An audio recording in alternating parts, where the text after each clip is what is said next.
All right, hello wine-drinking people. Today is Friday, the 10th of August, making our way through a steamy, hot summer here, and not a lot going on at the store this weekend, but we have got a lot of great tastings coming up to fill out the month of August. Chile looks like a doubleheader, one at the Edge, one at Cafe Max, coming up the week after next, and a lot of other great stuff. A killer Shiraz tasting and Vintage Australia to end the month. One of our annual tastings here at the store we do Vintage Madeira, one of my favorite wines. I'll never forget my first experience drinking a huge collection of these wines at the Great Wine Seminar, and wines going back several hundred years. To think the people that made these wines, none of them still alive on the planet today, and many of them, while they tended the barrels, knew they would never get to enjoy the wonderful elixir that's inside of them. Well, Madeira is an island off the coast of Morocco, North Africa, and it's a popular trade route historically between Asia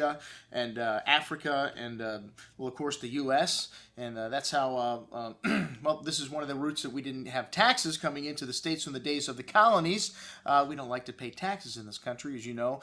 We liked to imbibe in Madeira, so historically very important. When they were signing the Declaration of Independence here in this country, they toasted with a little Madeira. When Betsy Ross was knitting her flag, she was nipping on a little bit of Madeira, and when Ben Franklin was tinkering with his investments, he had a little pot of Madeira, I'm sure he was sipping on. And like I said, this is one of my favorite beverages. And, well, it's an oxidized style of wine. It's very unique because they started fortifying it, just like with port, so it would make it through the journey. And they found out as it was on these ships that it actually got better as it got heated up. And, well, most wines, we don't like to put them at heat. After they ferment Madeira, they put it up in the attic. So it's like 100 degrees, and they cook the wine. So essentially, it's a zombie. The wine is already dead. You can't kill it. One of the rules with wines like this, the longer they stay in oak, the longer when you open them up will they take to open up, and the longer you can keep them open. I know we do our 2 Madeira tastings. We open the wines up a week before the event,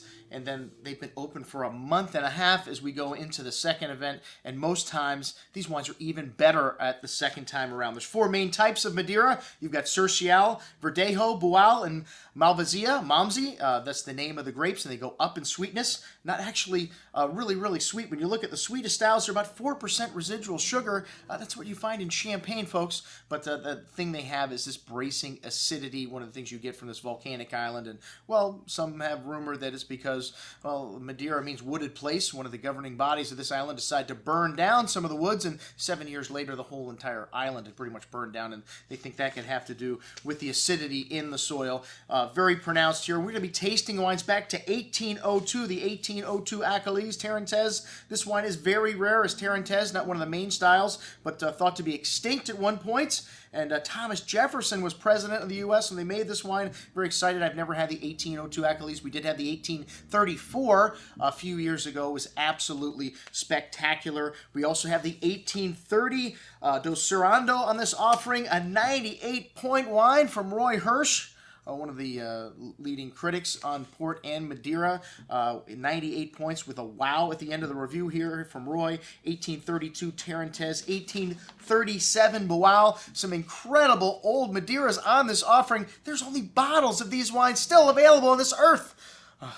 Okay, you can see how excited I get about Madeira. All right, well, check it out. Everything we've got in the store, vintage Madeiras. Check it out what we're going to be serving on November 30th this year. Everything else along with the 1802 Acalese should be another once-in-a-lifetime Madeira tasting. I'm your host, Andrew Lamposoni, signing off for the Wine Watch, saying, remember, always drink the good stuff first.